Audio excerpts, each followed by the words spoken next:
So, Mike and Brandon, welcome to Chatham today. We're glad to have you here today. Thanks for having us.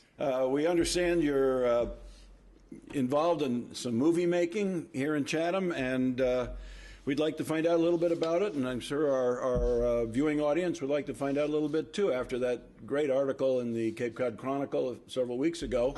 It certainly sparked our interest, and so, like I said, we're glad to have you here. And speaking of sparking interest,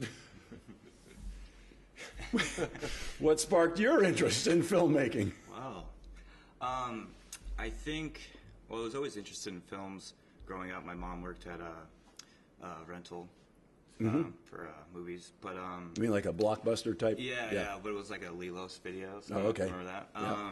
But I took a film and culture class at Chatham High. Oh, there you go. And that was really kind of got me thinking more about the technical aspects of filmmaking. And then I did an internship at Channel 18 with Danny Crash and Bill Darman. And so we talk a lot more about films and what went into making them. Yeah. So from there, I kind of just started watching a bunch of movies. And Good. Now, let me ask you a question, Mike. Sure. Was Brian Baker your film He was, Brian teacher? Baker, yeah. All right, we have to give some, he's a friend of ours, so we got to give him a plug. Little Give shout out him a right little there. shout out. Yeah. And Brandon, how about you? How'd you get involved? Yeah, so kind of similar, but I started making home movies on my parents' VHS camera back in the day, and then in Chatham. With the help of Mr. Burke, the librarian slash AV tech at the time. Yep. I used to hang out with him a lot actually after school and just talking about like film and TV, and I used to help out with school committee meetings. And I remember that. Do after school projects with video. I learned a lot. Helped the school out with like recording plays and all that. And then I interned with Channel 18 also, and then I got hired as a full-time here at the channel. And yeah, I just love watching movies. Good. And Brian Baker was also my film study Oh, you teacher. took that course also? Yeah, and then I also took a course at 4Cs as well. Oh, great. Wonderful. And well, tell us a little bit about your movie, They Are Mine, and the, well, first of all, who wrote it? Did you write it? I wrote it, yeah. So I started writing it well, I came up with the idea a couple years ago, kind of walking through the woods, but then I really started ambitiously trying to get it all together about a year and a half ago, I suppose, or maybe longer than that. So I did probably like 7 drafts, and just every draft sending it out to friends who are writers and stuff like that, and they pick it apart, and then they put it back together. Well, that's good. and you're making good progress with it. When did you actually start putting the film itself together? You know, you're talking about the idea went back about a year and a half ago, but when did you start really putting them? So I think we started. See, the problem was that we have snow in our film. It's part of the setting, and it was important that I really wanted to start in the last winter, and so we were running out of time. But I think we started around like February, January, kind of setting things up. Last year. Yeah, last year. Okay. And then we were running out of time because I think when we actually started shooting with actors, it was like late February, early March, and you still had a lot of snow. Oh, we did, but like it was almost like the last week before all the snow had melted. So oh Lord, okay, we were able to get it all. Yeah. Did the cold affect the equipment at all? Yeah. It did. Yeah. In what ways, Brandon? We use this external recorder for my camera, and sometimes it just kind of powers off, and it's finicky. It's a touch screen. Okay. It's a high quality piece of gear, but when you're filming outside in the cold in the winter, we had some problems. Yeah. And batteries drain faster for cameras and stuff. So. Yeah. Well, tell us specifically, without maybe giving away the plot, the movie, you built this set in your backyard, and right. You know, we kind of got all these people, and I'd like to know how, you know, ultimately how you got all the people together and everything. So I guess so. Basically, it's about these 4 kids. They're all best friends, and they're seniors in high school, and one of them is known to tell these tall tales. And so he believes he sees this girl get kidnapped, and kind of on their day off from school, they decide to hunt down this supposed kidnapper. Okay. There could be an abandoned mine shaft that they discover, which could also be a lair for our villain. But so I had to build these mine shafts. Yeah. So what I ended up doing was I used these pallets, because the business give away pallets for free. Oh, sure. Oh, yeah. So I would do those for the walls, and then I kind of cover it with cardboard, and I spray paint them like brown and put stick dirt to them. And Yep. so this ended up being like, oh, we were gonna just do like 20-foot section. Then I'm like, this doesn't look real enough. We want it bigger, always bigger. And so it ended up being probably like 70 feet long with the tunnels, and then we had one basic beginning tunnel, like the cave. So that was like 14 feet high and like kind of a dome. So, All in your backyard. in my backyard, yeah. Well, I live in South Chatham, so it's a bit, Now, your it's not parents downtown. have to be remarkable to allow you to do this. Yeah. Yeah, it's funny. I mean, not every mother and father's going to say, "Oh yeah, son, build a cave in the backyard. Perfect." It's funny. Well, there are times I'm like, you don't support me enough. Yeah, I guess so. Yeah, letting me do all that Well, stuff. that's great. Yeah. So, Well, obviously they see some potential. well, hopefully. But it was only gonna. I'm like, it's only gonna be 3 months. Don't worry. And I think it was still there like a year later. So, Oops. but Back to your point though about like when we start putting it together. Yep. We started filming last February and then kind of took a break.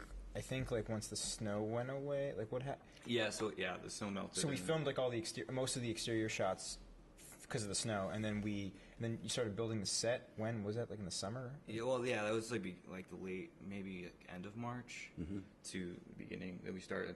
Our next shoot was probably around like late June, early July. Yeah. Then we started filming in the summer Okay. inside of the set, All right. and then finished up exterior shots just a few weeks ago, like this past winter. Well, the We're interesting still- thing with a movie, I guess you can kind of put it together in pieces Yeah. and then just edit it all together Right. so it makes sense later on. So you had some of the challenges with weather. You had some challenges with the actual set itself. Right. Tell me about challenges with the actors, not necessarily personality challenges, but So how'd you difficult. get them all? Where'd you get them all from?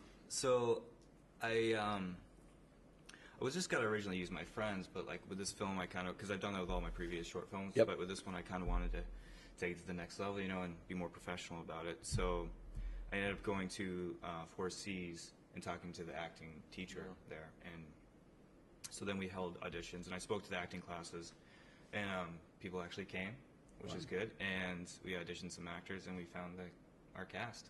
Interesting. good. Any Screen Actors Guild issues? No, none of them are Not- part of SAG. not part of SAG, It's okay. kind of just Yeah. independent Yeah. stuff.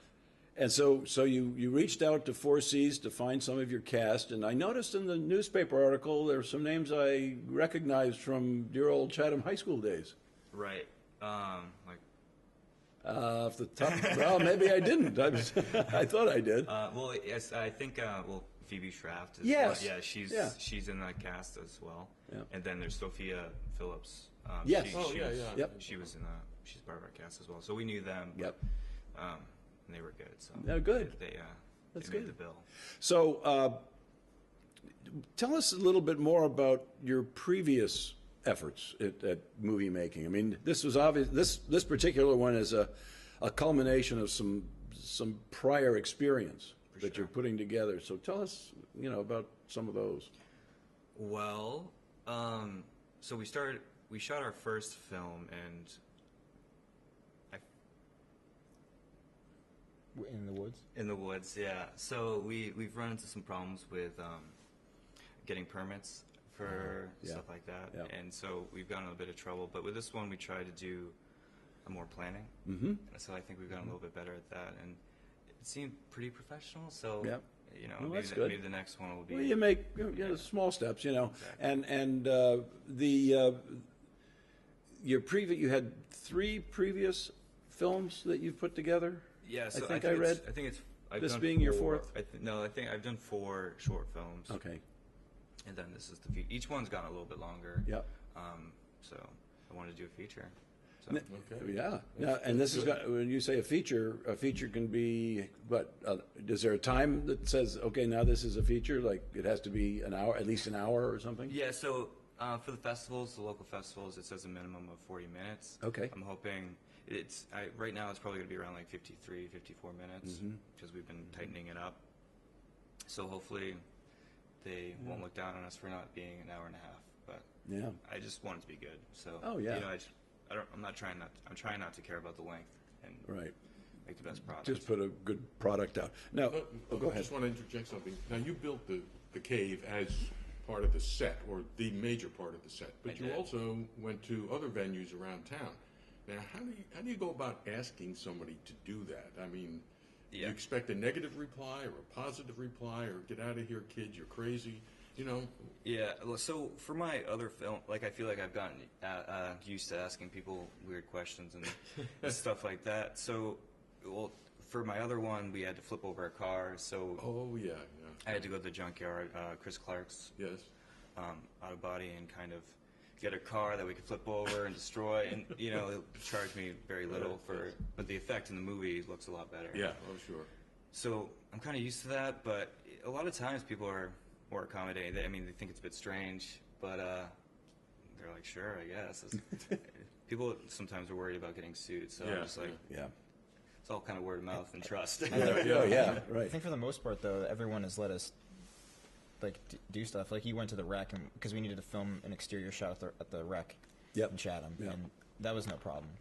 Yeah. Well, fortunately, you're two local people who people Yeah. you know are familiar with, probably know through one source or another. Yeah. You know, one thing as you were talking, it made me think when we were talking about the actual filming itself and difficulties with that. What about audio?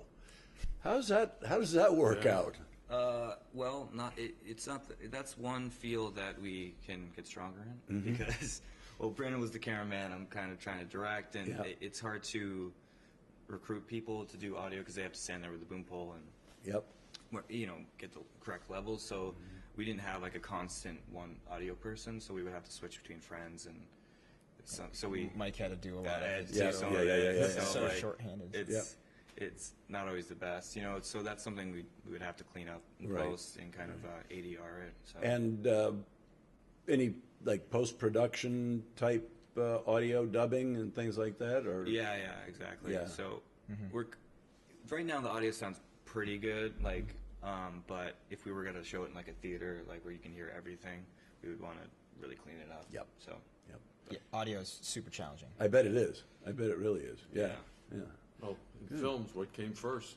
The visual, then the sound, right? yeah. Yeah. That's right. Yeah. It really does add a lot though, Yeah. because we were doing the score and stuff like that, and adding more like atmospheric sounds and stuff like that, and it changes the whole tone, you know. So Sure. we can do that stuff, Yeah. which is cool. Well, this is interesting. This is a fascinating project, and certainly we wish you all the best with it. And I'm real happy that you guys had a chance to visit with us today here in Chatham today, and tell us a little bit about it. And I hope you know when it comes out, we see it in the paper, we can go take a look. And I hope every one of our viewers has a chance to go see They Are Mine, Michael Hull and Brandon DeTraglia. Thank you, fellas. Thank you, Thank you. gentlemen. I know. Appreciate it. I know.